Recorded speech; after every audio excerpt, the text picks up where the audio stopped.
capítulo 45 de Gênesis. Vamos ler do verso 1 até o verso 5.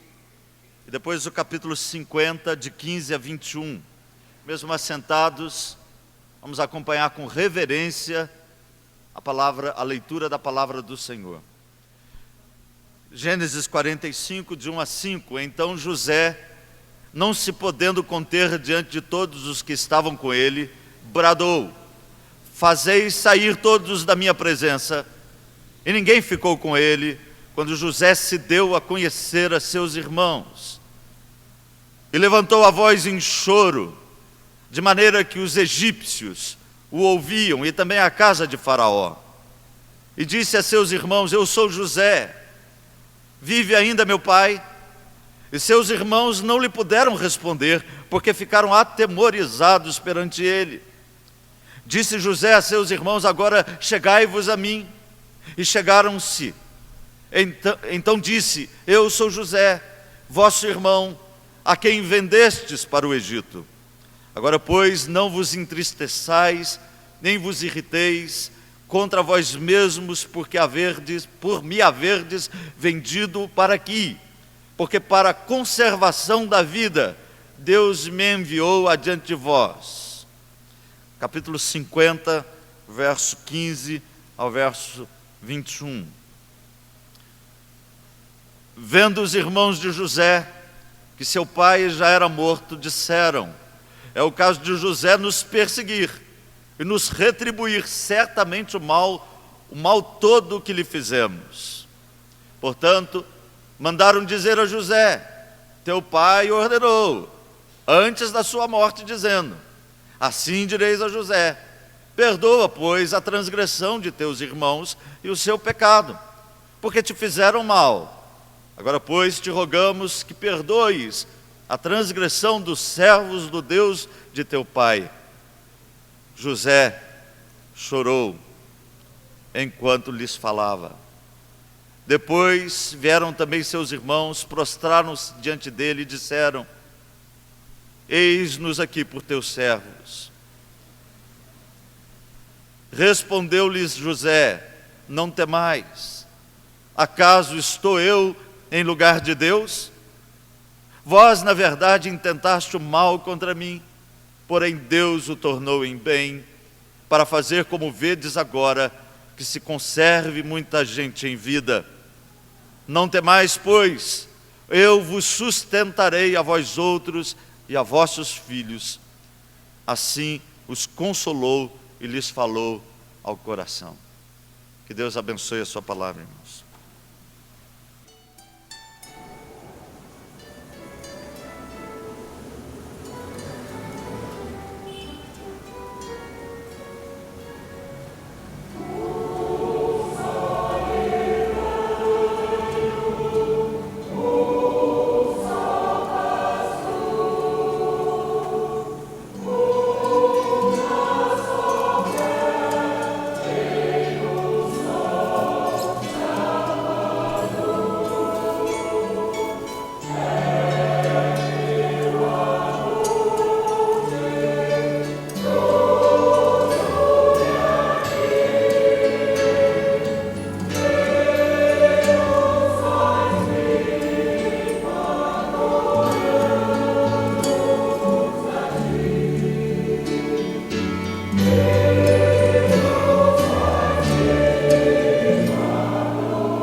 Eu escolhi esse tema dessa noite, falar sobre a vida de José também, por duas razões. A primeira delas, que eu fui abordado essa semana por um jovem, não no nosso acampamento, mas no outro lugar. E esse jovem, depois que eu dei um estudo, ele chegou para mim e disse assim: eu não concordo com esse negócio de perdoar. Perdão é algo subjetivo. E eu não consigo entender que Deus manda a gente perdoar o inimigo, por exemplo. E eu achei que aquele jovem estava até meio abduzido, porque ele estava com um olhar meio estranho. Mas eu estava com pressa, precisava sair lá do acampamento de Torrinha, e aí eu já falei onde eu estava. E eu falei para o reverendo Edson: toma conta dessa situação aí, conversa com ele. Mas isso me incomodou, porque ele falou que perdão não é uma coisa para nós. Ele não consegue entender o perdão. Eu ouvi também essa semana, e isso me chocou também, da explicação da morte daqueles jovens lá no sul. Alguém disse que lá no sul há muitos descendentes de alemães. E por isso eles morreram daquele jeito. Porque eles são uma espécie de reencarnação desses alemães. E eles morreram asfixiados, a maioria. E eu fiquei pensando, que coisa triste. Alguém certa vez calculou que para a gente pagar todos os nossos pecados com reencarnações, nós precisamos de bilhões e bilhões de reencarnações. Li também uma coisa interessante. Alguém colocou um bilhete no templo de um Deus que ele serve e disse assim: eu peço ao meu Deus que a pessoa que roubou as minhas luvas perca sua mão. E tem aquela história da irmãzinha que orou a Deus assim: Senhor, se o Senhor não me pode fazer magra, faça as minhas amigas engordarem. Isso é uma boa oração. A história de José do Egito. Vamos olhar para essa história maravilhosa, emocionante. E a história que você encontra em Gênesis, que tem mais detalhe, é a história de José. Não é de Adão, não é de Noé, não é de Abraão, não é de Isaac, não é de Jacó. A maior parte do livro de Gênesis é reservada para contar a história de José. A Record sabe disso, que é uma boa história, e fez uma minissérie. Vamos olhar para a história de José, só para a gente entender rapidamente, eu espero ser objetivo. Contexto da história. Primeira ênfase, o primeiro destaque que eu dou da história de José é que José era um adolescente mimado. Ele tinha 17 anos quando ele foi vendido, mas antes disso ele vivia lá na casa do seu pai. E a Bíblia diz que José era o filho preferido de Jacó. Capítulo 37, verso 3. Jacó amava mais a José do que todos os seus irmãos. Mas os irmãos de José odiavam José. Isso está dito no capítulo 37, verso 4. Tinham ciúmes de José. Capítulo 37, verso 11. E todos nós sabemos na história, José foi vendido pelos seus próprios irmãos, pelo ódio e pelos ciúmes, aos ismaelitas, que o levaram então até o Egito. Capítulo 37, verso 28. Continuando, no Egito, Deus abençoou José. Lembra que eu disse, ele tinha 17 anos, adolescente, como muitos que estão aqui nessa noite. No Egito, José se tornou mordomo de Potifar, que era o comandante da guarda de Faraó. E o texto diz que ele se tornou um moço bonito, e a Bíblia diz que a mulher de Potifar pôs os olhos em José, e ela dizia dia após dia: deita comigo. E José resistiu às investidas amorosas da mulher do seu patrão. Capítulo 39, verso 7. Ele foi acusado injustamente pela própria mulher que armou um trama contra ele. E José foi levado à prisão. com aproximadamente 20 anos de idade. E ficou ali até os 30 anos de idade. 10 anos. Melhores anos da vida de José. Juventude, na flor da idade. Preso injustamente. Outro detalhe da vida de José. Todos nós conhecemos a história, por isso eu não estou entrando muito em detalhes. Lá na prisão ele interpretou o sonho do copeiro, do padeiro, e foi levado então à presença de Faraó mais tarde, e interpretou o sonho de Faraó. E aí Faraó diz: esse é o homem. Para usar nada em relação à música, esse é o cara. E ele foi levado então ali da prisão para ser o segundo homem mais importante do Egito. Eu chamei ele de ministro da economia. Gênesis 41, 37 a 41.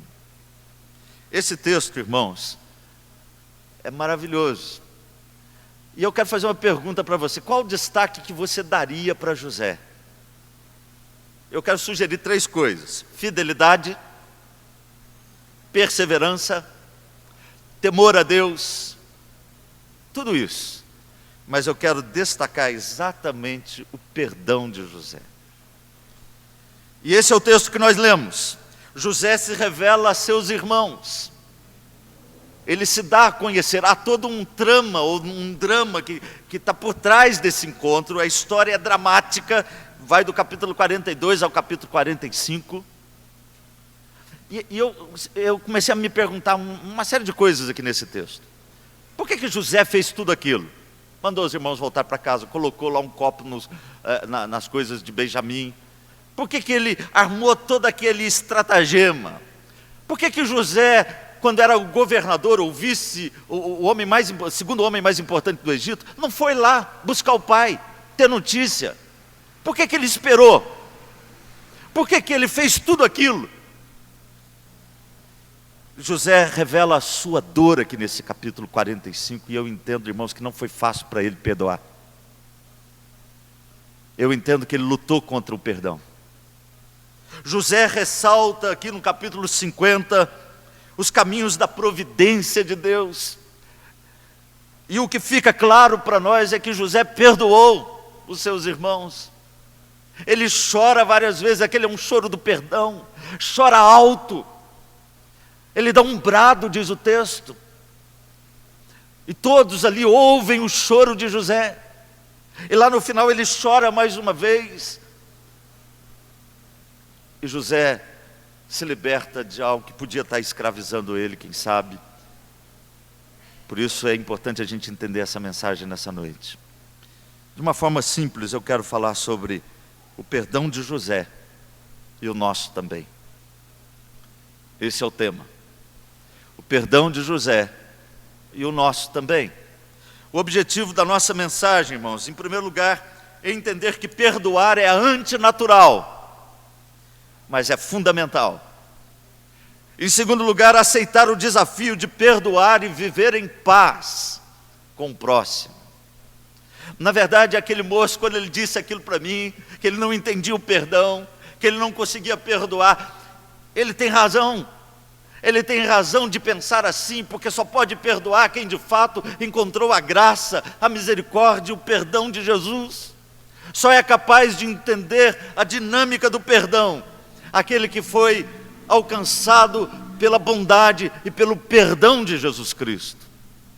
O perdão é antinatural, mas fundamental. Perdão de José e o nosso também. Em primeiro lugar, eu quero dizer que o perdão é marca indelével dos filhos de Deus, ou seja, uma marca que não se pode tirar, que não se pode apagar. É uma marca daqueles que pertencem a Deus. Quem não perdoa não tem parte com Deus. Quem não perdoa não conhece Jesus Cristo. Quem não perdoa está mergulhado ainda, quem sabe, na escravidão do seu pecado. Porque perdão é marca dos filhos de Deus. E aí eu faço duas perguntas. Por que Deus exige de nós um ato nada natural, que desafia cada instinto mais primitivo da nossa vida? ou os instintos primevos. Por que Deus pede isso? Segunda, o que torna o perdão tão importante para que ele seja o ponto central da fé cristã? Perdão, marca indelével dos filhos de Deus. E aí eu digo, em primeiro lugar, algo importante: Deus não explica o perdão, não tem como explicar, mas Deus exige o perdão e exemplifica o perdão. Deus exige o perdão, irmãos, porque Deus é assim. Se você pegar vários textos da Bíblia, eu coloquei alguns, que fala que Deus é longânimo e pronto a perdoar, que a longanimidade de Deus, a paciência de Deus, a misericórdia de Deus, faz parte do caráter de Deus, da essência de Deus, da natureza de Deus. Deus pede o perdão porque Ele é Deus longânimo. Pedro diz que Deus não é tardio ou tardo em realizar as suas promessas, mas grande em misericórdia, querendo que todos se arrependam e cheguem ao conhecimento da salvação. José tinha consciência disso, da ação de Deus na sua vida, ele conhecia Deus. Por isso, ele soube e pôde perdoar. Qual que é a base do nosso perdão, irmãos? A base do perdão dos filhos de Deus é que o próprio Deus é Deus perdoador. Segundo lugar, se Deus nos perdoou, nós não temos o direito de não perdoar. Talvez esse tenha sido o maior aprendizado de José. Eu entendo isso. Aquele jovem adolescente, criado com todos os mimos do seu pai, vendido como escravo. E depois, quando as coisas começam a se dar bem na vida dele, ele é jogado injustamente numa prisão, condenado, 10 anos. Aquilo deve ter martelado na cabeça dele. Os meus irmãos fizeram isso comigo, os meus irmãos pisaram em mim, os meus irmãos fizeram toda essa tragédia na minha vida. Eu estou revoltado aqui, mas José conhecia Deus. E ele deixa isso muito claro no final do texto. Ele conhecia Deus. E ele sabia que Deus havia perdoado os seus pecados, que Deus havia sarado as suas enfermidades espirituais. Olha o que a Bíblia diz, Efésios 4:32. Perdoando-vos uns aos outros, como também Deus em Cristo vos perdoou. Eu acho até interessante que o texto está dizendo, perdoando-vos. A ideia é de algo constante. Eu devo sempre perdoar, porque Deus em Cristo Jesus me perdoou. Uma das parábolas mais impressionantes que nós temos na Bíblia é a parábola do credor incompassivo. Pedro pergunta para Jesus, Senhor, até quantas vezes devemos perdoar o nosso próximo? Até 7 vezes. Pedro estava indo além daquilo que a lei ensinava, através dos escribas e fariseus, que diziam que até 3 vezes você tinha a obrigação de perdoar, ao dia. Pedro diz até 7, e Jesus diz não, até 70 vezes 7 ao dia, o mesmo erro. E aí Jesus conta uma parábola do credor incompassivo, que está lá em Mateus capítulo 18, a partir do verso 23, de alguém que tinha uma dívida enorme com o seu senhor, e clamou por misericórdia, e o Senhor perdoou, e ele saiu dali perdoado, e encontrou o companheiro de trabalho, o conservo, e disse para o conservo, paga aquilo que você me deve, e a dívida era muito pequena em relação àquilo que ele devia, e o conservo disse, eu não tenho como pagar agora, e aquele indivíduo então pega, dá uma gravata no seu companheiro de trabalho, enforca ele, diz, me paga, eu vou te processar, vou te mandar para a cadeia, até você me pagar. E aquele senhor fica sabendo, e chama o servo, e diz assim, servo mau, eu perdoei a sua dívida, e que nem que se você vendesse toda a sua casa, a sua família, você mesmo, como escravo, você não podia pagar, eu perdoei, você não devia perdoar também? E Jesus termina a parábola dizendo que ele foi entregue aos verdugos e foi lançado à prisão. E Jesus diz: assim Deus fará com todos aqueles que no íntimo não perdoarem. Se Deus nos perdoou, não temos o direito de não perdoar. Terceiro lugar, o perdão dos filhos de Deus é um ato de fé. É pela fé no Filho de Deus que a gente perdoa. José é um dos heróis da fé, irmãos, porque creu nas promessas de Deus, mas porque perdoou. Porque ele perdoou os seus irmãos, ele se tornou um herói da fé. Quando nós perdoamos, irmãos, nós confiamos que Deus é um juiz melhor do que nós, um juiz melhor para julgar as coisas. Quando os irmãos de José, lá no final do livro de Gênesis, estão com medo de José, eu acho até interessante o que eles fazem, né? Eles falam: José, lembra do que o nosso pai disse? Olha lá, né? Perdoa, perdoa. E José disse: vocês acham que eu estou no lugar de Deus? Vocês acham que eu sou Deus para castigar, para retribuir? Vocês acham isso?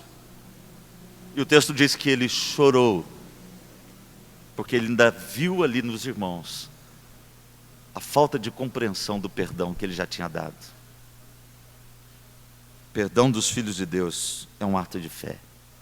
Você perdoa, mesmo que você não enxergue o resultado do seu perdão. Mas a fé trata com coisas invisíveis, trata do futuro. Segundo lugar, José, o perdão de José é o nosso tema e o nosso também. Perdão é a saída que quebra o ciclo de culpa e de dor. É a única saída. Enquanto o mundo prega milhares e milhares de reencarnações, quando o mundo prega o revide, a lei do talião, a Bíblia prega o perdão. E a Bíblia diz que a única realidade que pode quebrar esse ciclo de ódio, rancor, mágoa, revide, troca, a única coisa que pode quebrar isso se chama perdão. Porque o perdão, ele oferece uma saída. José experimentou essa saída, esse caminho do perdão. Talvez, irmãos, o perdão não resolva todas as nossas questões. Não é o objetivo do perdão resolver todas as questões, mas o perdão permite um relacionamento renovado, novo. O não perdão aprisiona. Se José não tivesse perdoado os seus irmãos, ele poderia ser o vice-governador do Egito, estar livre da prisão, mas ele estaria preso para o resto da vida, com grilhões na alma, com verdugos no espírito, com setas agudas na mente e no coração. É assim aquele que não perdoa, escravo dos verdugos da vida, do medo, da ansiedade, do desespero e de coisas que nos aprisionam. Quem perdoa é livre. Quem não perdoa é escravo. Perdão oferece uma saída. Em segundo lugar, o perdão cura quem perdoa. José foi curado, irmãos, quando ele beijou e perdoou os seus irmãos. Creio firmemente nisso. E eu cito também um texto interessante de Jó. Nós sabemos e conhecemos a história de Jó, daqueles 3 amigos terríveis que fizeram um peso nas costas de Jó. Eu vejo os amigos de Jó presentes hoje nas igrejas e religiões por aí. Você tá sofrendo porque tem pecado na sua vida, tem maldição hereditária na sua vida. Você está sofrendo, Jó, porque você fez alguma coisa errada, meu filho, ou seu pai fez, ou sua mãe fez. Você está sofrendo porque numa vida passada você foi muito ruim, Jó. Esses eram os amigos de Jó. Mas nada daquilo estava acontecendo, e nós aprendemos que Deus não explicou o sofrimento de Jó. Nós conhecemos a história porque nós lemos o que está por trás da história. Mas a Bíblia diz que Jó foi restaurado enquanto ele orava pelos seus amigos. Você já leu isso na Bíblia? Está lá, Jó 42:10. Ele foi restaurado enquanto orava pelos seus amigos. Ele podia muito bem dizer: Deus castiga, eu não quero perdoar esses 3 amigos da onça, que não são amigos de fato. E quando ele orou e orava pelos amigos, Deus restaurou a sorte de Jó. Eu diria então, irmãos, que é sábio e prudente perdoar, e quem lucra com isso é quem libera o perdão. Terceiro lugar, a ausência do perdão é elemento desqualificador. A falta de perdão nos desqualifica diante de Deus. Isso é mais sério ainda. Lembra da palavra de Jesus lá em Mateus, no Sermão do Monte? Se você entrar para trazer a sua oferta ao Senhor, e a palavra oferta é a palavra sacrifício, a mesma que Paulo usa em Romanos 12, culto. Se você entrar para oferecer o seu culto a Deus, e lembrar que tem o seu irmão alguma coisa contra você, vai reconciliar primeiro com o seu irmão. Jesus prioriza o perdão, até mesmo aos nossos cânticos, ao nosso louvor e à nossa adoração na igreja. Em outras palavras, orações podem ser interrompidas quando não há perdão. Para terminar, irmãos, perdão de José e o nosso também. Em terceiro lugar, o perdão coloca lado a lado perdoador e perdoado. Vamos pensar nisso. Perdão coloca perdoador e perdoado lado a lado. Nós somos todos devedores. Não há um justo sequer sobre a face da terra, diz a Bíblia. Sabe o que eu gosto de José? Que quando os irmãos estão com medo, eles se revelam, eles não querem se aproximar de José. O texto diz que eles ficam mudos. E aí José se aproxima, e José diz: eu sou José, vosso irmão. Esse texto é interessante. Pega a parábola do filho pródigo. O pai perdoou o filho que estava perdido e voltou para casa.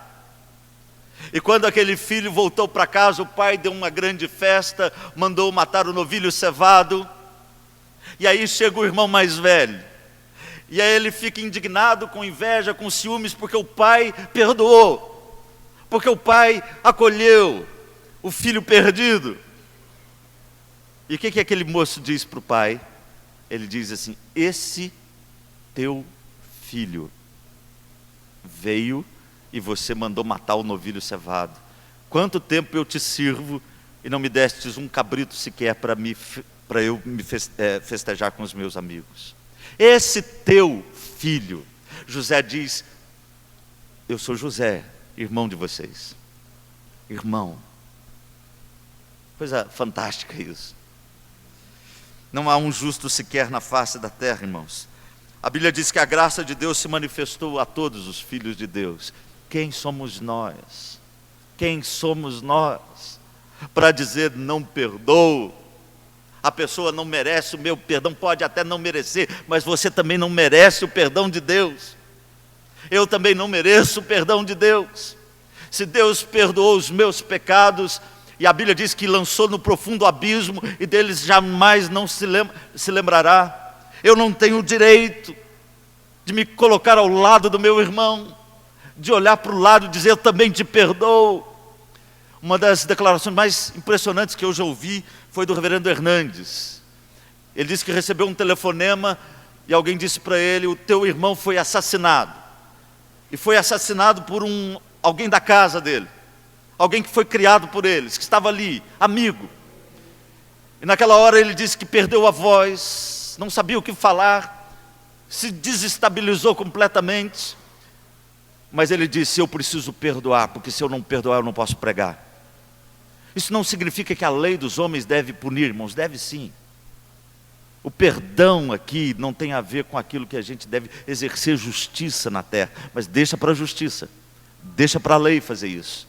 Ninguém tem o direito de tomar justiça pelas próprias mãos.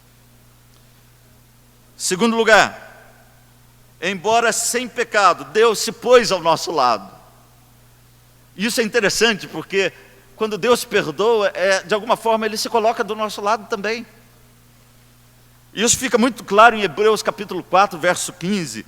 Pois não temos um sumo sacerdote que não possa compadecer-se das nossas fraquezas, antes foi Ele tentado em todas as coisas, a nossa semelhança, sem pecado. Por isso Ele pode socorrer, porque Ele colocou ao nosso lado. O perdoador se fez pecado, e aí nós somos perdoados. Aquele, diz Paulo, que não conheceu o pecado, Ele o fez pecado por nós. Terceiro ponto dessa terceira ênfase: só quem aprende a dinâmica do perdão pode falar de Deus. Só quem aprende a dinâmica do perdão pode falar de Deus. José foi usado por Deus porque ele aprendeu a perdoar. Mas eu gosto do testemunho de Davi. Davi aprendeu a dinâmica do perdão no Salmo 51. E ele confessou o seu pecado. E lá no verso 13 ele diz: então ensinarei aos transgressores o seu caminho, e os pecadores se converterão a ti. Só quando ele aprendeu a dinâmica do perdão é que ele disse: então eu posso pregar, então eu posso ensinar, então eu posso falar de Deus, porque eu fui perdoado, perdoei, entendi o perdão. Vamos lembrar os 3 pontos da mensagem, para ficar bem claro, eu resumi bem. Perdão de José, e o nosso também. Perdão, marca do cristão, que não se pode apagar. Não existe crente que não perdoa. Se não é perdoador, alguma coisa está errada. Segundo, perdão, saída para o ciclo de culpa e de dor. A única coisa que quebra a corrente do ódio, da mágoa, do rancor. Terceiro, perdão, lado a lado, perdoado e perdoador. Até o próprio Deus se coloca ao nosso lado, em Cristo Jesus, quando Ele nos perdoa. 4 aplicações, para terminar. Deus em Cristo nos perdoou. Creia nisso. Creia nisso. Não há pecado ou culpa maior do que o amor de Deus. Pode ser o mais terrível pecador da face da terra. Se ele crer no Senhor Jesus, ele está perdoado de todos os seus pecados. Segundo, qual o tamanho da sua dívida com Deus? Do seu pecado? E qual é a dívida que o seu irmão tem com você? O que ele fez por você? Te ofendeu? Falou mal de você? Te machucou? Pisou no seu calo? Fez como os irmãos de José, vendeu você? Você ficou 10 anos na prisão porque alguém te fez mal? Jogaram você lá no fundo do poço? O que fizeram por você ou com você? Quando você era pequeno, alguém pisou no seu calo, te maltratou? Quem sabe semana passada alguém te ofendeu? O que fizeram com você? Foi duro? José não escondeu, não esqueceu. Perdoar não é esquecer. Perdoar é não sentir de novo. Perdoar é não trazer à tona aquilo que um dia aconteceu na nossa vida. José disse: olha, vocês fizeram mal, mas eu estou livre para perdoar e entender que Deus transformou em bem. O que você fez para Deus? Você nasceu em pecado. Eu nasci em pecado. Nós pecamos todos os dias e Deus nos perdoou. Terceiro lugar, quebre o ciclo de ódio, culpa e dor. Não tem fim. Essa guerra lá no Oriente Médio, palestinos, israelitas, não tem fim. Não vai ter fim. A guerra no mundo não tem fim nesses povos que se odeiam. A não ser que um diga: vocês estão perdoados. A única saída. E último lugar, pregue o perdão de Jesus Cristo. A cruz é uma loucura, irmãos. A cruz é um escândalo. Mas a cruz é a nossa pregação. A cruz é a nossa mensagem. A Bíblia diz que Deus estava em Cristo, reconciliando consigo mesmo todas as coisas, quer no céu, quer sobre a terra. Deus estava em Cristo, reconciliando, perdoando. Deus nos abençoe, irmãos. Vamos ouvir o coral mais uma vez. Após o canto do coral, eu vou chamar todos os irmãos que foram nomeados para cargos esse ano de 2013, aqueles nomes que saíram no boletim, que venham aqui à frente. Com a oração final, nós vamos dar a posse a esses irmãos que foram nomeados e eleitos para cargos na nossa igreja no ano de 2013.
Podem vir. Os irmãos que foram eleitos e nomeados para cargos esse ano de 2013. Todos. Pessoal da mocidade, clube bíblico, os responsáveis. É aquela lista que saiu no boletim, né? Lá dos conselheiros, dos responsáveis.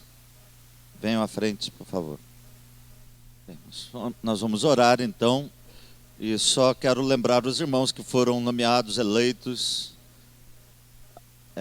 A gente dá graças a Deus, porque Deus tem levantado pessoas que têm se envolvido no trabalho do Senhor.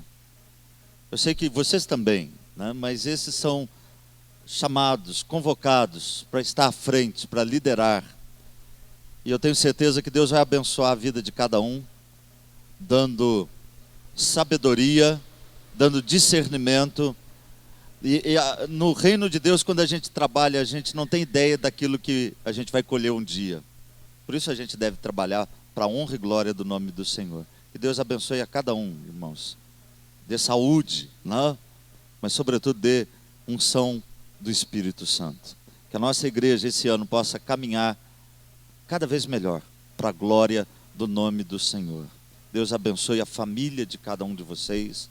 Cuide de cada um, né? Queremos lembrar da nossa irmã Terezinha, que fez uma cirurgia, da dona Cida, esposa do nosso irmão presbítero Lázaro, que também passou por momentos difíceis. E eu quero também fazer um pedido de oração. Lembre de orar pela Zélia, minha irmã. Ela querida aqui da igreja, ela pediu que orasse por ela. Ela não está bem. Ela teve uma trombose essa semana. E está com muita febre hoje. Que Deus abençoe e tenha misericórdia dela. Orem por ela. Ela pediu que eu pedisse para vocês orarem por ela. Então, por favor, lembrem da Zélia em suas orações. Senhor amado, vamos ficar em pé, irmãos? Todos. Nós vamos orar. Com a oração nós empossamos cada um dos irmãos em seus cargos. E depois vamos receber a bênção. E a Samira senta no piano e toca um amém. Senhor querido e amado nosso, muito obrigado a Deus por esse momento de culto e louvor e adoração ao teu nome. Obrigado pela vida desses irmãos que estão aqui, que foram eleitos, nomeados para cargos de liderança na nossa igreja nesse ano de 2013. Ó Deus querido, que cada um tenha do Senhor a direção, a iluminação, a sabedoria e o discernimento. Que a nossa igreja seja alvo, Pai, esse ano, de um avivamento espiritual, a começar de cada um de nós, líderes da igreja. Mas que todos, toda a família, todos os que fazem parte, sejam alcançados pelo fogo do teu Espírito. Nós oramos pedindo a tua bênção, pedindo o teu cuidado também, ó Pai, pelos nossos irmãos que estão enfermos, aqueles que não puderam estar conosco nessa noite, que o Senhor os abençoe onde quer que estejam. Lembro da Zélia, ó Deus, tenha misericórdia da vida dela, que o Senhor a abençoe, fortalecendo, curando, ó Pai, a vida da Zélia para a honra e glória do teu nome, Senhor. Nós oramos, Pai, pedindo estas bênçãos, não porque nós merecemos, somos imerecedores, mas pelos méritos de Jesus Cristo, que deu a sua vida por nós, e na cruz do Calvário perdoou todos os nossos pecados. No nome de Jesus, nós oramos e agradecemos. Amém. E agora, irmãos, que a graça preciosa de Jesus, o nosso Senhor e Salvador, que o amor de Deus, o nosso eterno e poderoso Pai, e que a comunhão, as consolações e a companhia do Espírito Santo sejam com todos nós, com todo o povo de Deus espalhado pela face da terra, hoje e para todos sempre. Amém.